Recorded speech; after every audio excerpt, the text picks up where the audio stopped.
ಬರಬೇಡಿ ಅಂತ ಕೇಳಿದ್ರೆ ಅವ್ರು ಕುಮಾರಣ್ಣ ನಿಮ್ಗೆ ಉತ್ತರ ಕೊಡೋರು. ನೀವು ಇದರಿಂದ ಏನ್ ಅನ್ಯಾಯಕ್ಕೊಳಗಾಗ್ತೀರಿ, ಹೆಂಗ್ ಹಾಳಾಗ್ತೀರಿ, ನಮ್ಮ ಅಮಾಯಕ ರೈತರನ್ನ ಎಲ್ಲಿ ತಗೊಂಡ ಬಲಿ ಹೊಡಿತಾ ಇದೀರಿ ಅಂತ ಹೇಳಿ ಸವಿಸ್ತಾರವಾಗಿ ಹೇಳೋರು. ನೋಡಿ ಬಂಧುಗಳೇ, ಅರ್ಥ ಮಾಡ್ಕೊಳ್ಳಿ ನೀವು. ಇವತ್ತು ಮೋದಿ ಅವರು ಇವತ್ತು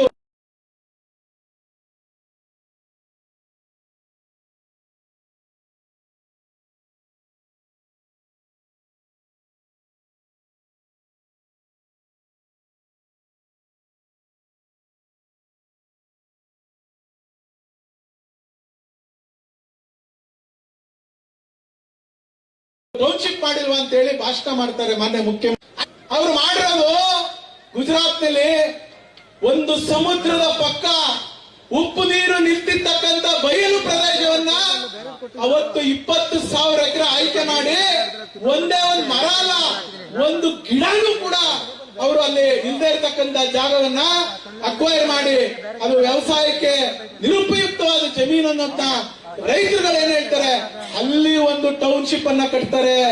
ಇದು ಮಾನ್ಯ ಮುಖ್ಯಮಂತ್ರಿಗಳಿಗೆ ದಯಮಾಡಿ ಗೊತ್ತಾಗ್ಬೇಕಿದೆ. ಮಾನ್ಯ ಮುಖ್ಯಮಂತ್ರಿಗಳು ತೆಗೆದು ನೋಡಿ ಎಲ್ಲಿ ಮಾಡಿದ್ದಾರೆ ಅಂತ ಉದಾಹರಣೆ ಕೊಟ್ಟು ಹೇಳ್ತೀರಾ ಏನು ಪ್ರವಾಸಿಗಳು ಮಾಡಿದ್ದು ಅಂತ. ಇವತ್ತು ಇಡೀ ದೇಶದಲ್ಲಿ ಎಲ್ಲೆಲ್ಲಿ ಲ್ಯಾಂಡ್ ಅಕ್ವೈರ್ ಆಗಿದೆ, ಎಲ್ಲೆಲ್ಲಿ ರೈತರುಗಳು ಲ್ಯಾಂಡ್ ಅನ್ನ ಬೇರೆ ಬೇರೆ ಯೋಜನೆಗಳು ಕಿತ್ಕೊಂಡಿದ್ದಾರೆ, ಇವತ್ತು ಆ ಯೋಜನೆಗೆ ಕೊಟ್ಟಿರ್ತಕ್ಕಂಥ ರೈತರು ಬೀದಿ ಪಾಲಾಗಿದ್ದಾರೆ ಅಂತೇಳಿ ಇವತ್ತು ವರ್ಲ್ಡ್ ಬ್ಯಾಂಕ್ ನ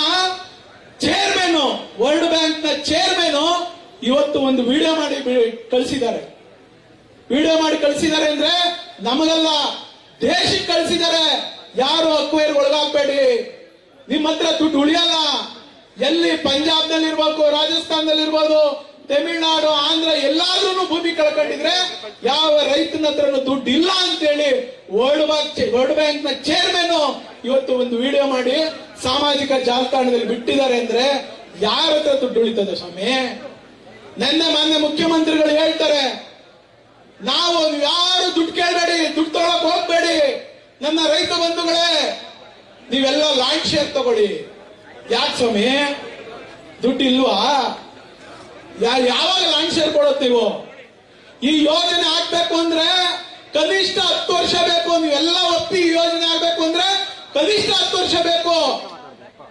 ಇಲ್ಲಿ ವಯಸ್ಸಾದ ಅಜ್ಜಿ ತಾತಂದಿರು 80 ವರ್ಷದ ಬಚ್ಚಿ ನಮ್ ಜೊತೆ ನಿಖಿಲಣ್ಣ ಬಂದ ಪಾದಯಾತ್ರೆ ಭಾಗವಹಿಸಿತ್ತು. ಆ ಅಜ್ಜಿ ಹೇಳ್ತದೆ, ನಂದು 4 ಎಕರೆ ಅದೇ, ನನ್ನ 3 ಜನ ಮಕ್ಕಳು, ಯಾರ ಹೆಸರು ಜಮೀನು ಅದೇ ಅಂದ್ರೆ ನನ್ನ ಹೆಸರಲ್ಲೇ ಐತಿ ಅಂತ. ಆ ಅಜ್ಜಿಗೆ 80 ವರ್ಷ.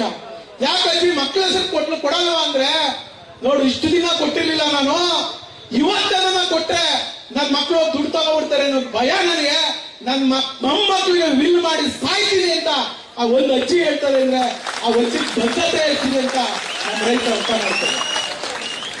ಪಾಪ ಇಲ್ಲಿ ಭಾಷಣ ಮಾಡ್ತಾರೆ, ವಿಷಯುಕ್ತ ನೀರು ವೃಷಭಾವತಿ ಇಲ್ಲಿ ಹರಿತಾಳೆ, ಎಲ್ರಿಗೂ ಕ್ಯಾನ್ಸರ್ ಬಂದ್ಬಿಡ್ತದೆ, ಎಲ್ರಿಗೂ ಚರ್ಮ ರೋಗ ಬಂದ್ಬಿಟ್ಟದೆ ಅಂತ. ಎಷ್ಟು ಜನಕ್ಕೆ ಬಂದಿದೆ ಸ್ವಾಮಿ? ನಿಮ್ಮ ಹತ್ರ ಏನೋ ಸ್ಟಾಟಿಸ್ಟಿಕ್ಸ್ ಐತಾ? ರಿಪೋರ್ಟ್ ಇದೆಯಾ? ಈ ವೃಷಭಾವತಿ ತಾಯಿ ಎಲ್ಲಿವರೆಗೂ ಹರಿತಾಳೆ? ಕನಕಪುರ ಸಂಗಮದವರೆಗೂ ಹರಿತಾಳೆ.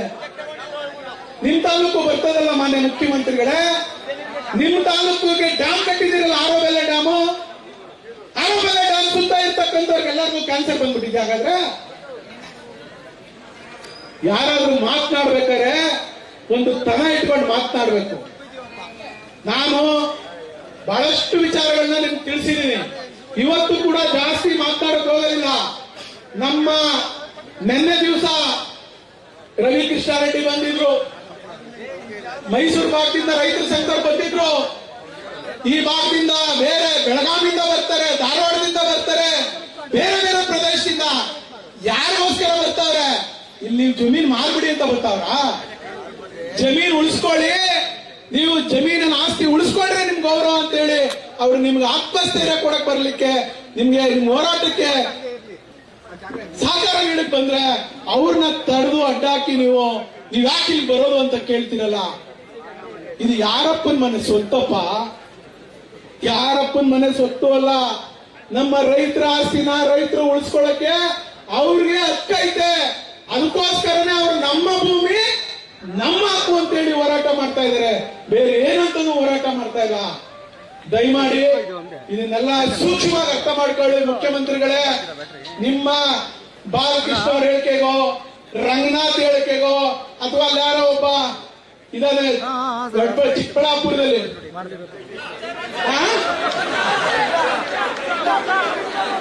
ಅವನ ಹೇಳಿಕೆಗೋ, ಅವ್ರ 3 ಜನ ಒಂದು ಅರ್ಧ ಗಂಟೆ ಕಳಿಸ್ತೀರಾ ಈಗ ನೋಡೋಣ. ನಮ್ ತಾಯಂದಿರು ಸ್ವಲ್ಪ ಪ್ರಶ್ನೆ ಕೇಳಿ ಕಳಿಸ್ತಾರ ಅವ್ರಿಗೆ.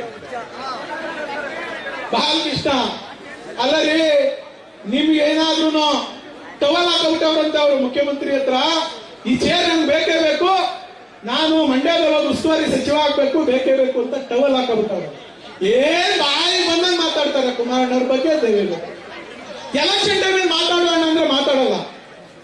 ಇಲ್ಲಿ ಎಲೆಕ್ಷನ್ ಟೈಮ್ ಮುಂದೆ ಬಂದ್ರು, ಇದೇ ಟೌನ್ಶಿಪ್ ವಿಚಾರದಲ್ಲಿ ಏನಂದ್ರು, ನಿಮ್ಗೆ ನಿಮ್ಮ ಝೋನ್ ನ ಬಿಡಿಸ್ಕೊಟ್ಬಿಟ್ಟು ನಿಮ್ ಜಮೀನು ಉಳಿಸ್ತೀವಿ ಅಂತ. ಯಾವತ್ತನ್ನ ಅಜ್ಜಿ 3 ವರ್ಷ ಆಯ್ತು, ಒಂದೇ ಒಂದ್ ದಿವಸ ಅಸೆಂಬ್ಲಿ ಮಾತಾಡೋರ? ಹಿಂದೆ 10 ವರ್ಷ ಮೇಲೆ ಒಂದೇ ಒಂದ್ ದಿವಸ ಮಾತಾಡೋರ? ಮಾತಾಡಿದಾರ? ಹೇಳ್ರಿ, ಮಾತಾಡೋರೇನಾ? ನಾನು 2018ರಲ್ಲಿ ನಿಮ್ಮ ಆಶೀರ್ವಾದದಿಂದ MLA ಆದೆ, ಕುಮಾರಣ್ಣ ಮುಖ್ಯಮಂತ್ರಿ ಆದ್ರು. ಕುಮಾರಣ್ಣ ಗಮನಕ್ಕೆ ತಂದ್ಬಿಟ್ಟು ಹಣ ಈ ತರ ಸಮಸ್ಯೆ ಇದೆ ಅಂತ ಹೇಳಿ ನಾನು ಅಸೆಂಬ್ಲಿನಲ್ಲಿ ಪ್ರಶ್ನೆ ಮಾಡಿದೆ. ಅಕ್ವೇಷನ್ ವಿಚಾರದಲ್ಲಿ ಏನ್ ಹೇಳ್ತದೆ ಸರ್ಕಾರ? ಅವತ್ತು ಇದೇ ಉಪಮುಖ್ಯಮಂತ್ರಿಗಳಾದಂತ ಡಾಕ್ಟರ್ ಜಿ ಪರಮೇಶ್ವರ್ ಅವರು ಬೆಳಗಾವಿ ಅಧಿವೇಶನದಲ್ಲಿ ನನ್ಗೆ ಉತ್ತರ ಕೊಟ್ಟವ್ರೆ, ಈ ಯೋಜನೆ ಲ್ಯಾಂಡ್ ಅಕ್ವೇಷನ್ ಆಗಿಲ್ಲ ಅಂತೆಲ್ಲ ಪರಿಹಾರ ಕೊಡುವಂತ ಗೋಜಿಗೆ ಹೋಗಿಲ್ಲ, ಇದು ಯಾವುದಕ್ಕೂ ಕೂಡ ನಾವು ಪರಿಹಾರ ಕೊಡಲ್ಲ, ರೈತರದ್ದು ಭೂಮಿ ಇದು, ಲ್ಯಾಂಡ್ ನೋಟಿಫಿಕೇಶನ್ ಆಗಿಲ್ಲ ಅಂತ. ಇವತ್ತೆಲ್ಲೂ ಕೂಡ ಮುಖ್ಯಮಂತ್ರಿಗಳು ಹೇಳ್ತಾರೆ ಲ್ಯಾಂಡ್ ಅಕ್ವೇಷನ್ ಆಗಿರೋದ್ನ ನಾನು UD ಮಿನಿಸ್ಟರ್ ಆಗಿ ಕೆಲಸ ಮಾಡಿದ್ದೀನಿ, ನಾನೇನಾದ್ರೂ ಡಿನೋಟಿಫಿಕೇಶನ್ ಮಾಡ್ಬಿಟ್ರೆ ನಾನು ಜೈಲಿಗೆ ಹೋಗ್ಬೇಕಾಗ್ತದೆ ಅಂತೇಳಿ. ಏನ್ ಹೋಗ್ತೀರಿ ಸ್ವಾಮಿ ಜೈಲಿಗೆ? ನೋಟಿಫಿಕೇಶನ್ ಆಗಿಲ್ಲ. ಮೊನ್ನೆ ಶಿವಕುಮಾರ್ ಸಾಹೇಬ್ರೆ, ನೋಟಿಫಿಕೇಶನ್ ಆಗಿಲ್ಲ ಅಂತ ಸಾಲ ಸರಿ ಹೇಳ್ತಾ ಇದೀವಿ, ನೀವು ಪದೇ ಪದೇ ಸುಳ್ಳನ್ನ ಹೇಳಿ ಹೇಳಿ ಹೇಳಿ ಹೇಳಿ ಇನ್ನೊಬ್ರು ತಲೆಗೆ ಕಟ್ಟಬೇಕು ಅಂತ ಹೇಳಿ ಹೊರಟಿದ್ದೀರಲ್ಲ, ಇದ ನೀವು ಮಾಡ್ತಾರ ಕೆಲಸ? ನೀವೇಳಿ ಆಯ್ತು, 3 ವರ್ಷ ಆಯ್ತು, ನೀವೇ ಬಿಟ್ಬಿಡಿ, ನೀವೇ ರೆಡ್ ಝೋನ್ ಲಿಫ್ಟ್ ಮಾಡ್ಬಿಡಿ. ಇಷ್ಟು ವಿರೋಧ ಇದೆಯಲ್ಲ, ಆ ಕ್ರೆಡಿಟ್ ನೀವೇ ತಗೊಳ್ಳಿ, ನಮ್ಗೇನು ಬೇಡ, ನೀವೇ ಓಟ್ ಹಾಕ್ಸ್ಕೊಳ್ಳಿ, ನಮ್ ಜನದ ಕೈಯಲ್ಲ. ಅದಕ್ಕೆ ಉತ್ತರ ಇಲ್ಲ. ಬಾಲಕೃಷ್ಣ ಅವರೇ, ನೀವು ಇಲ್ಲಿಗೆ ಬಂದು ಎಷ್ಟು 475 ದಿವಸ ಆಗಿದೆ ಈ ಕಡೆ ತಲೆ ಹಾಕಿ ಮಲ್ಕೊಂಡವ್ರ? ಒಂದ್ ದಿವಸ ಬಂದಿದ್ರು ಅಳಾಳ್ ಚಂದ್ರಕ್ಕೆ, ಹೌದಲ್ವಾ? ಅಲ್ಲಿ ಮೋಕ್ಷ ಆದ್ಮೇಲೆ ಅಣ್ಣ ಈ ಕಡೆ ಇಲ್ಲ, ನಾಪತ್ತೆ. ಅಲ್ಲೆಲ್ಲ ಇವತ್ತೆಲ್ಲ ಎಂತಾರಂತೆ, 10 ಜನ ಕರ್ಕೊ ಬರ್ಲಿ ಕುಮಾರಸ್ವಾಮಿ ಅವರು, 4 ಗೋಡೆಗಳ ಮಧ್ಯೆ ಚರ್ಚೆ ಆಗ್ಲಿ. ಏನ್ರಿ 4 ಗೋಡೆ ಮಧ್ಯೆ ಚರ್ಚೆ ಆಗೋದು? ಬಾರಪ್ಪ ರಾಜ್ಕುಮಾರ, ಇಲ್ಲಿ ಬಂದು ನೋಡು ನಮ್ಮ ರೈತರ ಕಷ್ಟ ಅಂತ ನಾನು ಕೇಳಿ ಕೇಳಿ ಕೇಳಿ ಕೇಳಿ ಕೇಳಿ ಸಾಕಾಗೋದು. ನನ್ನ ಹತ್ರ ಇರೋ ಪದ ಎಲ್ಲ ಬಳಸ್ಬಿಟ್ಟಿದ್ದೀನಿ, ಏನು ಬಾಕಿ ಇಲ್ಲ. ನಿಮ್ಮ ಹತ್ರ ಏನವೋ ನನಗೆ ಗೊತ್ತಿಲ್ಲ, ನನ್ನ ತಾಯಂದಿರ ಹತ್ರ ಏನೇನ್ ಪದಗಳವೋ ಗೊತ್ತಿಲ್ಲ. ಆದ್ರೆ ನಮ್ಮ ಹೆಣ್ಣು ಮಕ್ಕಳು ನೆನ್ನೆ ಹೋಗಿ ಡಿಬೇಟ್ ಮಾಡಿದ್ರು, ಎಲ್ಲ ಟಿವಿಗಳಲ್ಲಿ ಕುತ್ಕೊಂಡು, ನೀವು ಓಟ್ ಹಾಕ್ಸ್ಕೊಂಡ್ರೆ ನಾಚಿಕೆ ಆಗ್ಬೇಕು, ಚೀತು ಅಂತ ಇಲ್ಲಿ ಉಗಿತಾವ್ರೆ, ಇವ್ರ ಕಷ್ಟ ಸುಖ ಕೇಳ್ಬೇಕು ಅನ್ನುವಂತ ಕನಿಷ್ಠ ಪ್ರಜ್ಞೆನೂ ಇದ್ದಿರ್ತಕ್ಕಂತ ನಿಮ್ ನಾಲಾಯಕ ಶಾಸಕರಿಗೆ ಇಲ್ಲಿ ಅವರ ಹೆಣ್ಣು ಮಕ್ಕಳು ಶಾಪ ನಿಮ್ಗೆ ತಡ್ತಾ ಇರೋದಿಲ್ಲ. ಯಾರೇ ಆಗಿರ್ಲಿ, ಯಾರೇ ಆಗ್ಲಿ ಆ ಶಾಪ ತಡ್ದೆ ಇರೋಕ್ ಸಾಧ್ಯನೇ ಇಲ್ಲ. ಇವ್ರ ಹೋರಾಟ ನಾನು ನೋಡಿದೀನಿ. ನಿಮ್ ಹೋರಾಟ ನೀನು ಬಾಲಕೃಷ್ಣ ಯಾರು ಕಳ್ಸಿದ್ಯಾ ಹೋರಾಟದಲ್ಲಿ ಅಂತ ನನಗೆ ಗೊತ್ತಿಲ್ವಾ? ಅಲ್ಲಾರು ಅರೆ ಬಟ್ಟೆ ಶರ್ಟ್ ಬಿಚ್ಚಿಬಿಟ್ಟು ತಿಂತವ್ರೆ. ಯಾವ ಊರ್ನವ್ರು ಇವರು? ಒಬ್ಬ ಶೇಷಗಿರಳ್ಳಿ ಅವರು, ಒಬ್ಬ ಕೊಡಿಯಾಲ ಕೈರನಹಳ್ಳಿ ಅವರು. ಒಬ್ಬ ಶೇಷಗಿರಳ್ಳಿ, ಒಬ್ಬ GBDA ಡೈರೆಕ್ಟ್ರು, ಒಬ್ಬ ಕೊಡಿಯಾಲ ಕೈರನಹಳ್ಳಿ. ಏನ್ರಿ ಇದ ನಿಮ್ಮ ಇದು?